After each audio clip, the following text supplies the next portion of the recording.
The morning air over the Pacific carried no sound except the drone of the Douglas engine and the whistle of wind through aluminum struts. Ensign George Gay sat in the cramped cockpit of his TBD Devastator, watching the ocean pass beneath him at barely more than 100 miles per hour. It was June 4th, 1942, and he was flying toward the largest concentration of Japanese naval power in the Pacific.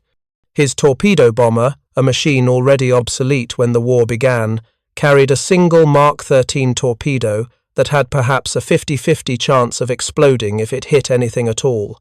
Behind him, 14 other Devastators from Torpedo Squadron 8 held formation, their pilots knowing what Gay knew, what every man in every torpedo squadron launched that morning understood with absolute clarity.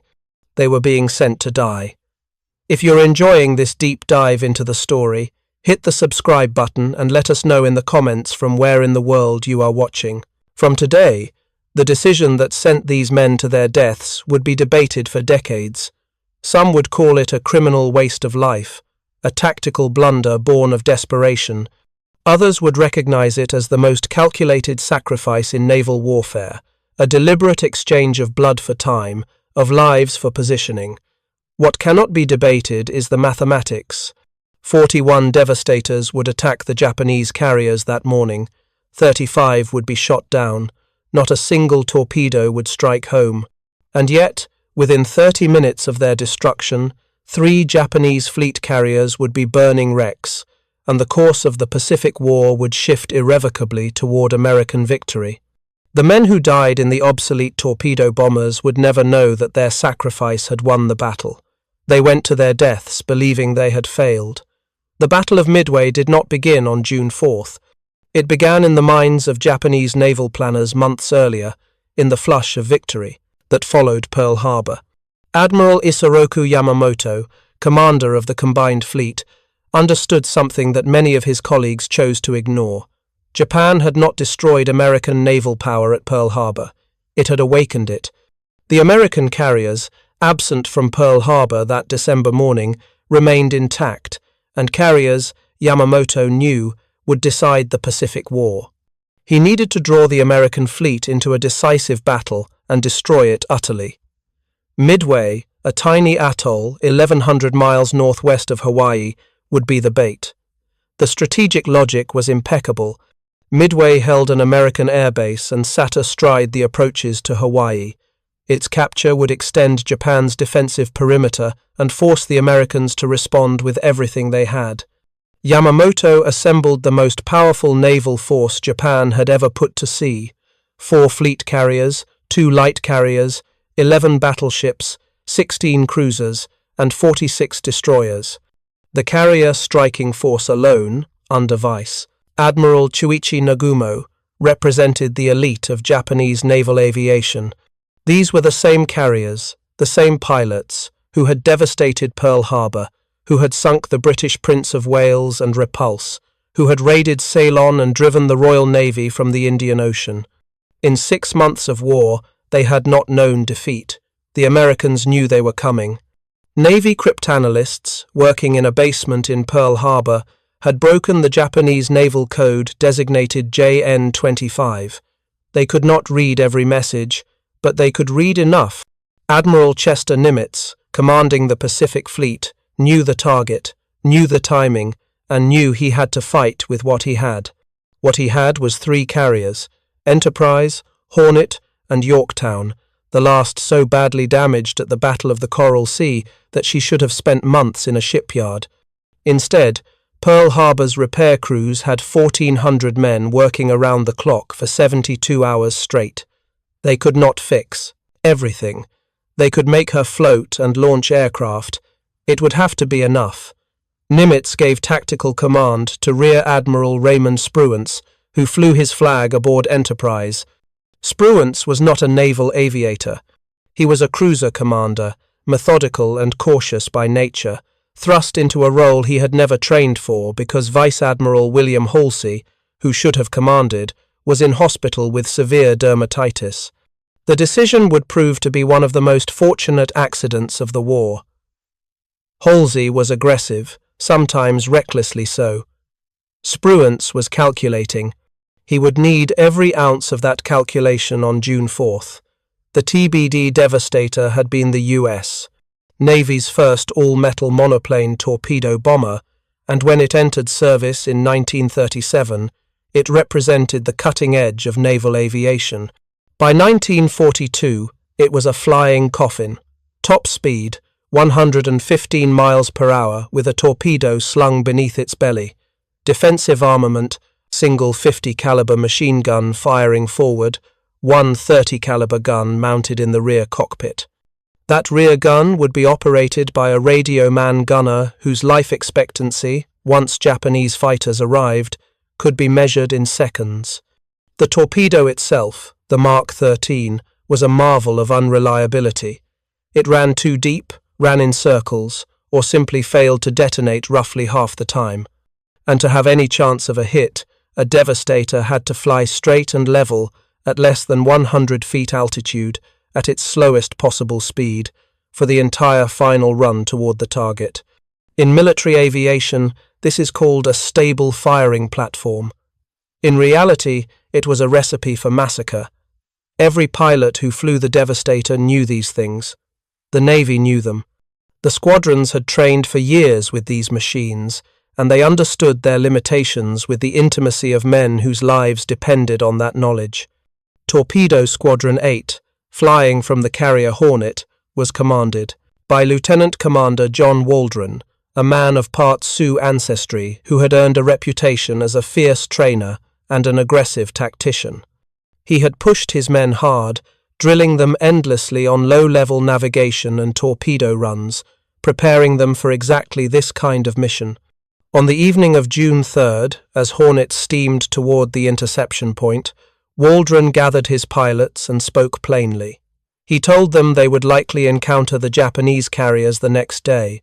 He told them that if they did, they would attack regardless of fighter cover, regardless of the odds. He told them that he expected to see the Japanese carriers burning. What he did not say, because he did not need to, was that few of them would live to see it. The tactical problem facing American commanders that morning was brutally simple.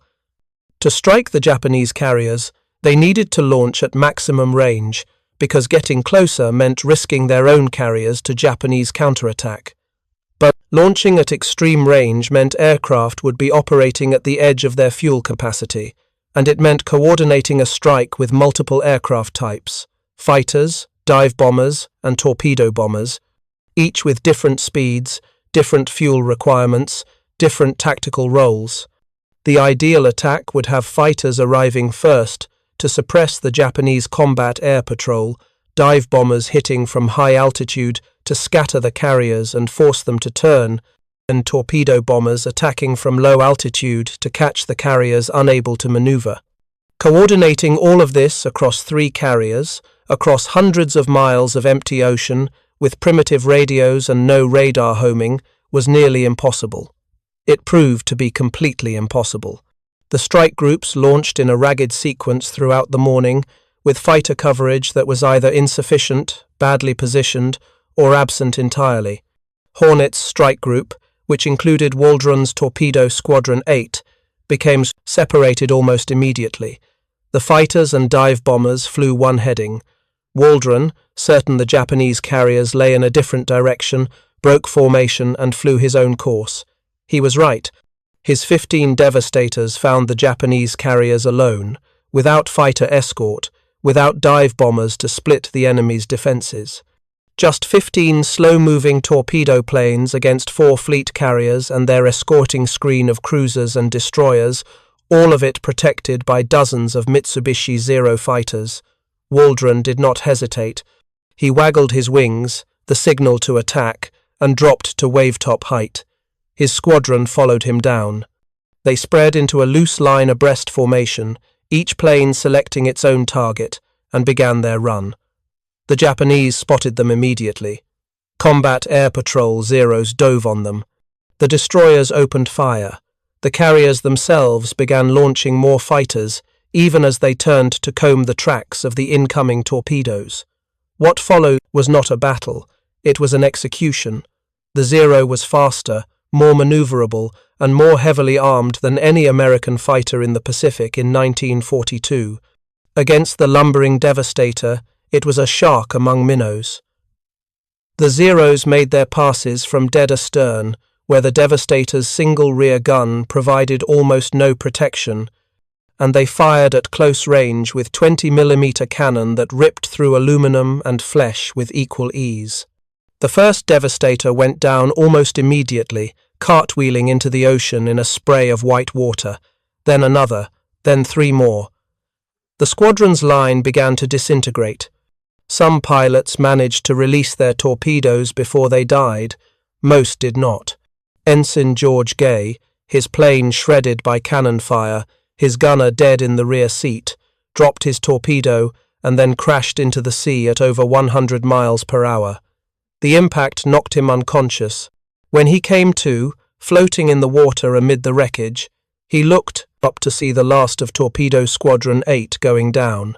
15 aircraft had attacked. 1 man survived, but the attack had accomplished something.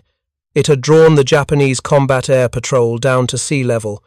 Every Zero in the area, every fighter that should have been maintaining altitude to intercept dive bombers, was now at wave-top height, chasing the last fleeing Devastators or circling to make sure none of the American crews had survived. The Japanese carriers had turned hard to evade torpedoes, breaking their neat formation, and their decks were crowded with aircraft being rearmed and refueled for the next strike. And at that precise moment, 25,000 feet above them, Lieutenant Commander Wade McCluskey arrived with 33 Douglas SBD Dauntless dive bombers from Enterprise. McCluskey had been searching for over an hour, flying past the point where his fuel should have forced him to turn back, gambling everything on finding the Japanese fleet. He found them because a Japanese destroyer, racing to rejoin the carrier force, left a white wake pointing directly to the target.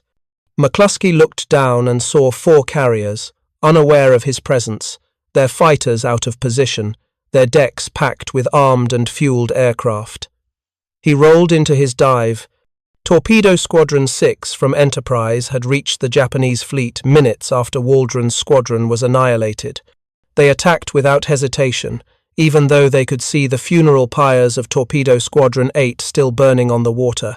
14 Devastators attacked, 10 were shot down, not 1 torpedo hit. The squadron commander, Lieutenant Commander Eugene Lindsay, died in the attack. His pilots died with him, and their deaths brought exactly what Waldron's deaths had brought. A few more minutes, a few more Zeros pulled down to sea level, a few more seconds of distraction. Torpedo Squadron 3 from Yorktown arrived last of the 3 torpedo squadrons. They had fighter escort, 12 Grumman 4F Wildcats, but the Wildcats were outnumbered and outperformed by the Zeros. Lieutenant Commander Lance Massey led 12 Devastators into the attack. The Zeros tore them apart. Massey died in the first pass. 10 of his 12 aircraft went down. The 2 survivors limped back to Yorktown with their aircraft shot to pieces, and still, not a single torpedo had struck a Japanese carrier. 41 Devastators had attacked. 35 had been destroyed.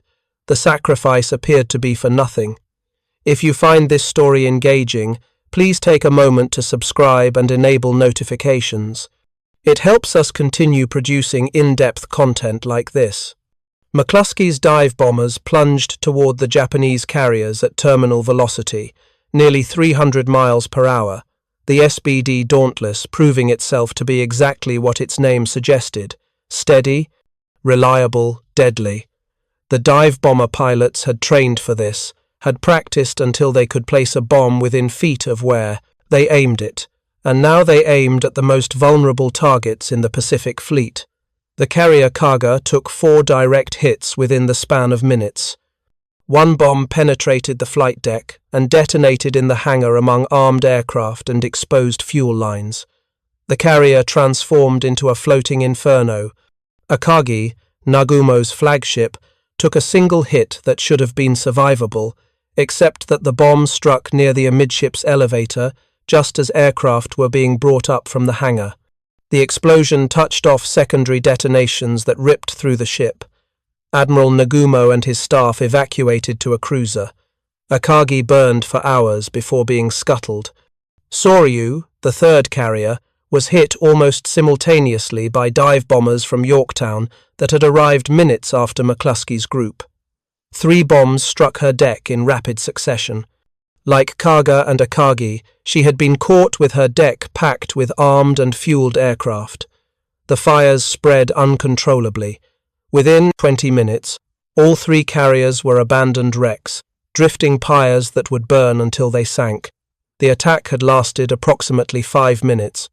In those 5 minutes, Japan's first-line carrier strength had been cut in half. The torpedo bomber pilots, dying in the water or floating among the wreckage, could not have known what they had made possible. But every Zero that shot them down, every Japanese pilot who chased them to wave-top height, was a fighter not at altitude when the dive bombers arrived. The 4th Japanese carrier, Hiryu, had been operating separately from the other 3 and escaped the initial dive bomber attacks. Her captain, Rear Admiral Taimon Yamaguchi, was one of the most aggressive commanders in the Japanese Navy, and he responded with the only option available: immediate counterattack. Hiryu launched every operational aircraft she had against the American carriers. The strike found Yorktown, already wounded from Coral Sea, and hit her with 3 bombs and 2 torpedoes. The carrier listed heavily, and her captain ordered abandon ship. Yorktown would not sink immediately. She was too well built for that, but she was out of the battle. Hiryu's pilots returned to their carrier believing they had evened the score. They had not. The Americans still had 2 operational carriers. Japan had 1. Enterprise launched a second strike in the late afternoon. Dive bombers found Hiryu and hit her 4 times. Like her sister carriers, she had aircraft on deck being prepared for another strike. Like them, she transformed into an inferno. Admiral Yamaguchi chose to go down with his ship. Hiryu burned through the night and was scuttled the next morning. By the evening of June 4, 1942, all 4 Japanese fleet carriers that had struck Pearl Harbor 6 months earlier were gone. The Battle of Midway was effectively over, though the dying would continue for days. George Gay floated in the water throughout the entire battle, hiding beneath a seat cushion whenever Japanese ships came near, watching the carriers burn, watching the dive bombers attack, witnessing from sea level what he and his squadron mates had died to achieve. He was rescued the next day by a PBY Catalina flying boat. He was the only survivor from Torpedo Squadron 8. 31 men had flown in the squadron that morning. 29 died in combat. 1 died of wounds shortly after being rescued by the Japanese. Gay alone lived to tell the story. The human cost of the torpedo bomber attacks defied simple calculation.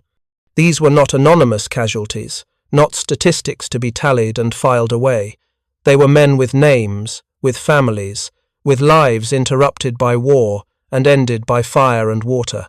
Lieutenant Commander John Waldron had led his men knowing what awaited them.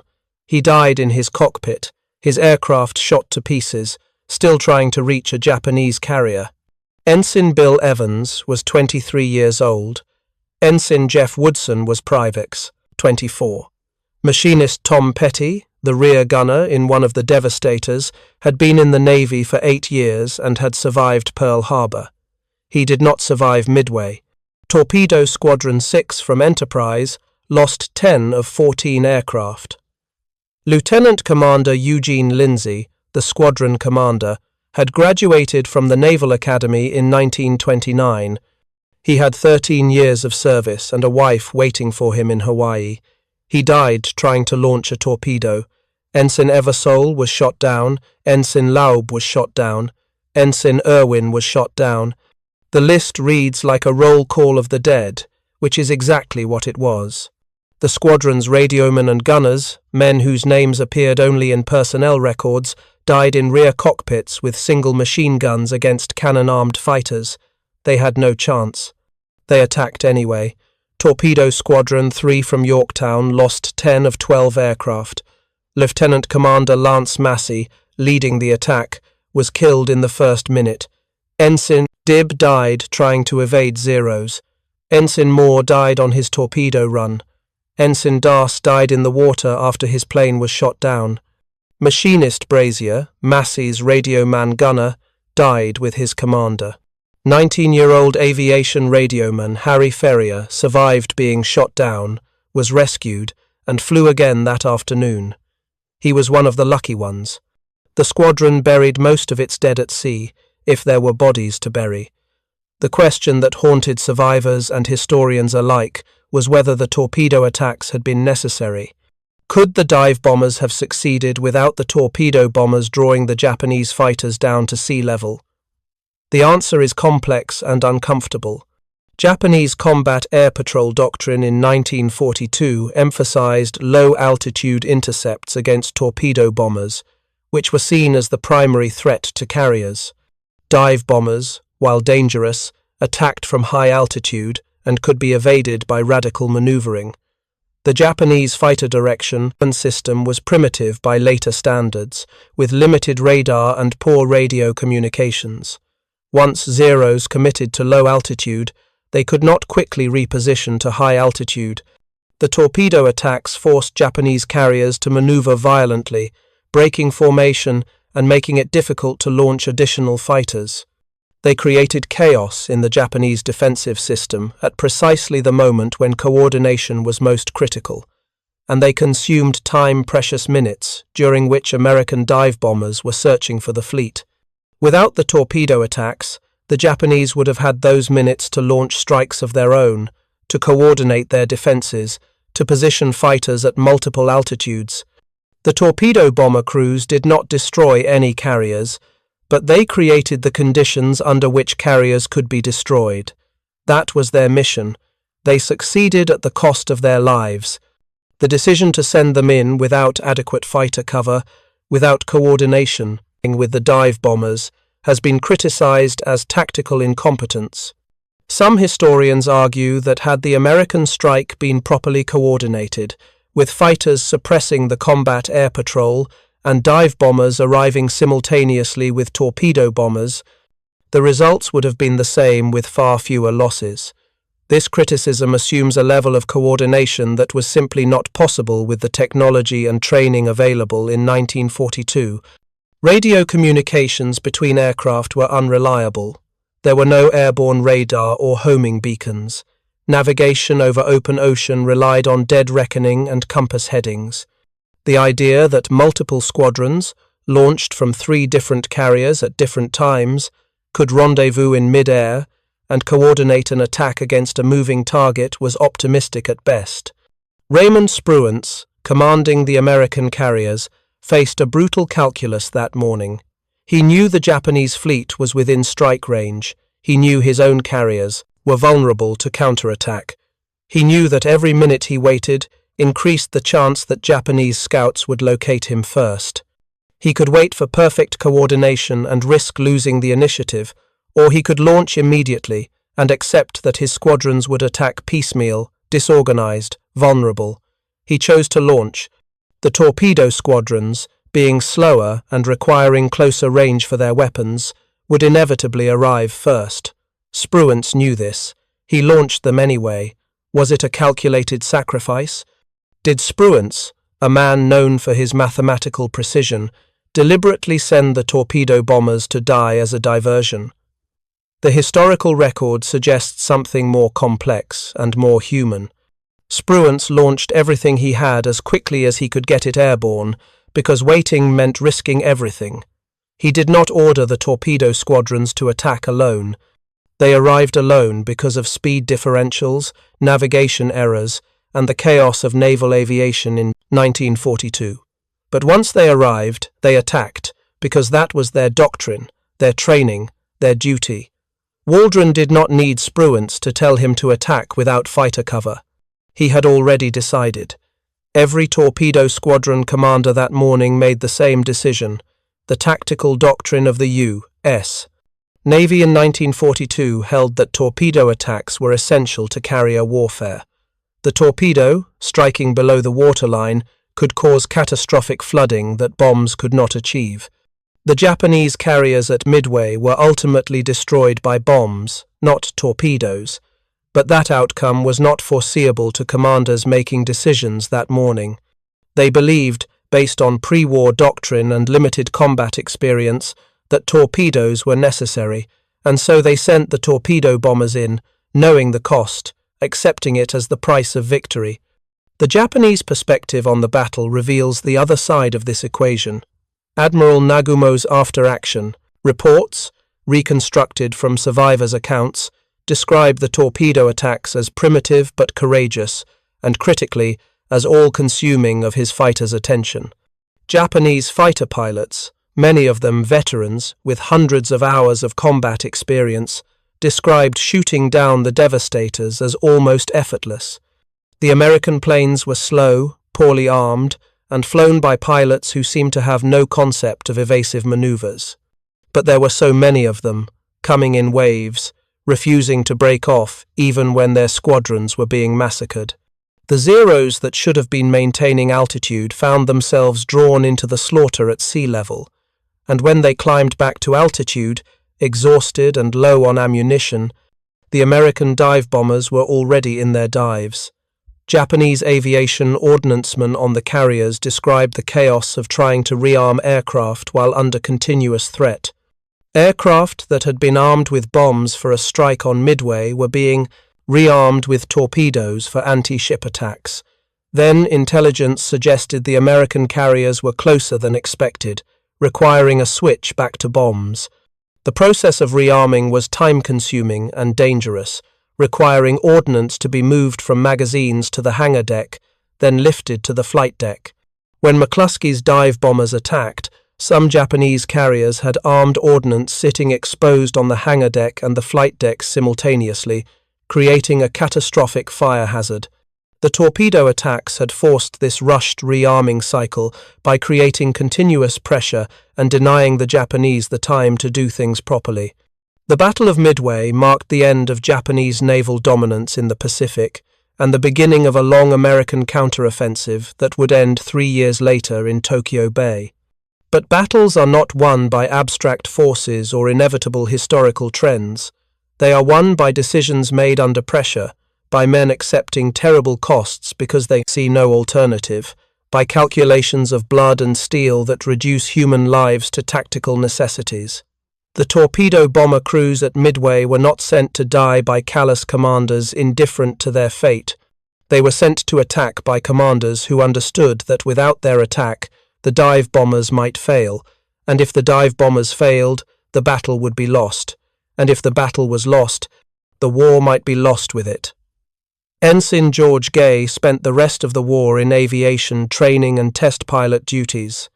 He survived the war and lived until 2004, one of the last living witnesses to the sacrifice of Torpedo Squadron 8. He spoke to historians and students and veterans groups for decades, telling the story of that morning over the Pacific, trying to make people understand what it had been like to fly toward a fleet knowing you would die, to watch your friends die around you, to float in the water and wonder if your death had meant anything. He insisted, always, that it had. The men of Torpedo Squadron 8 had not died in vain. They had died accomplishing their mission, which was not to sink carriers but to make it possible for carriers to be sunk. The memorial to Torpedo Squadron 8 at the Naval Air Museum in Pensacola, Florida, lists all 30 members of the squadron. 30 names, most of them belonging to men barely out of their teens. The memorial does not say they were sent to die. It does not describe their attack as a calculated sacrifice. It says they attacked the Japanese fleet with determination and courage, that they pressed home their attack despite overwhelming opposition, and that their actions contributed decisively to American victory at Midway. All of this is true. It is also true that every man in that squadron knew, before they launched, that they were unlikely to return. They launched anyway. The technological gap between the TBD Devastator and its opponents was not unique to Midway. Throughout 1942, American forces fought with equipment that was often inferior to Japanese weapons. The Mark 13 torpedo was a notorious example, unreliable, prone to running too deep, prone to failing to detonate even when it hit. Submariners would struggle with defective torpedoes for years. The 4F Wildcat fighter was slower and less maneuverable than the Zero, though it was more rugged and could absorb more damage. American pilots learned to avoid dogfighting with Zeros and instead use their aircraft's strengths, diving speed and firepower. But the Devastator had no compensating strengths. It was simply obsolete, and everyone knew it. Replacement aircraft were already in production. The Grumman TBF Avenger would enter service later in 1942 and prove to be one of the war's most effective torpedo bombers. But at Midway, the squadrons had what they had, and what they had was insufficient for the mission demanded of them. They flew anyway, because the alternative was not to fight, and not fighting meant surrendering the initiative to an enemy who had not yet been stopped. The calculation was brutal. Lives today for victory tomorrow. The men in the Devastators understood this. They made their peace with it, or they did not, but they flew. The strategic implications of Midway extended far beyond the sinking of 4 carriers. Japan's naval aviation was built around a relatively small core of highly trained pilots, men with years of experience and hundreds of flight hours. These pilots were difficult to replace. American pilot training programs, by contrast, were ramping up to industrial scale, producing thousands of pilots annually, many with limited experience but sufficient training to be effective in combat.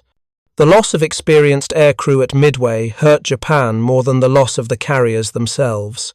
Ships could be rebuilt. The pilots who went down with them could not be so easily replaced. American industrial capacity, already vastly superior to Japan's, shifted into high gear in 1942. New carriers were under construction, dozens of them, from fleet carriers to light carriers to escort carriers. By 1943, the US Navy would have more carriers than Japan could hope to sink. But in June of 1942, America had 3 operational carriers in the Pacific, and Japan had 6. The margin for error was non-existent. The torpedo bomber attacks at Midway, costly as they were, bought the time and created the conditions for dive bombers to eliminate half of Japan's carrier strength in 5 minutes. The exchange was asymmetrical.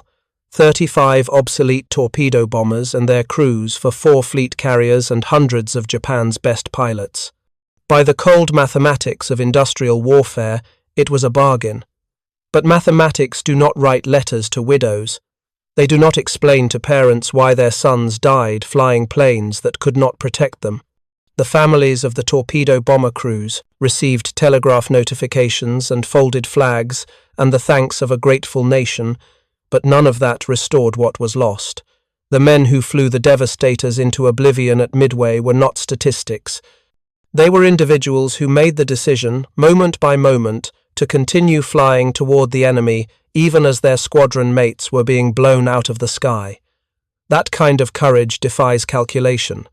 The memorial services held after Midway honored the dead, but struggled to explain their sacrifice in terms that made sense to those left behind. How do you tell a mother that her son died flying an obsolete aircraft on what appeared to be a suicide mission, and that his death, combined with the deaths of dozens of others, created a distraction that allowed a decisive victory? How do you frame that as anything other than waste? The answer, uncomfortable as it is, lies in understanding that modern warfare often demands exactly this kind of sacrifice, that victory is built on countless small decisions by individuals to do impossible things, and that the margin between heroic sacrifice and pointless waste is sometimes visible only in retrospect. The torpedo bomber crews were not alone in their sacrifice. The ships of the Pacific Fleet lost at Pearl Harbor represented thousands of American lives.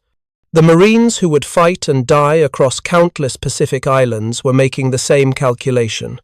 Their lives as the price of yards of ground, of islands taken and held, of a slow advance across the ocean toward Japan. The bomber crews over Europe would suffer casualty rates that approached or exceeded those of the torpedo squadrons.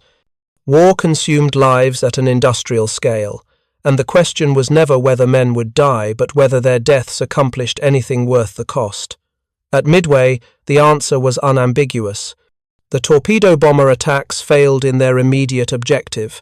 Not one torpedo struck a Japanese carrier, but they succeeded in their larger purpose, which was to create vulnerability in the enemy's defenses at the critical moment. The men who flew those attacks did not know they would succeed in this way. They knew only that they had orders to attack, that their training prepared them for this mission, and that their duty required them to press home the attack regardless of cost. They did their duty. That it cost them their lives does not diminish their achievement, it defines it. The final count was stark and undeniable. 41 TBD Devastators attacked Japanese carriers at Midway, 35 were shot down.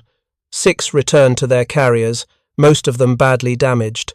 Of the approximately 120 men who crewed those aircraft, nearly 90 died. The Japanese lost 4 fleet carriers, 1 heavy cruiser, and approximately 3,000 men, including some of their most experienced pilots. The exchange ratio, in material terms, favored the Americans overwhelmingly.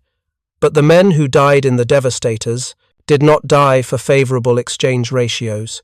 They died doing what they were trained to do, following orders they understood might be their last, trusting that their sacrifice served a purpose, even if they did not survive to see it fulfilled. Admiral Nimitz's report on the battle praised the courage of the torpedo squadrons and acknowledged their critical role in the victory. Spruance's reports echoed this assessment. The official histories written after the war recognized the sacrifice and tried to explain its necessity. But explanations, however carefully constructed, cannot fully capture what it meant to climb into a Devastator on the morning of June 4, 1942, knowing that Japanese carriers lay ahead, knowing the odds of survival, and choosing to fly anyway. That decision, repeated by dozens of men across 3 squadrons, represents something that transcends tactical analysis or strategic assessment. It represents the human capacity to act in spite of fear, to accept death as the price of duty, to trust that something larger than individual survival justifies the sacrifice being demanded. The legacy of Midway extends beyond the battle itself.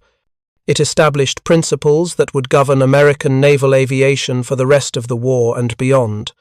Coordination between different aircraft types improved dramatically after Midway. Fighter cover for strike aircraft became standard doctrine. New equipment replaced the obsolete Devastators and defective torpedoes. Training programs incorporated the harsh lessons learned over the Pacific. But the fundamental reality did not change. Carrier warfare required men to fly toward heavily defended targets in vulnerable aircraft, and some percentage of those men would not return.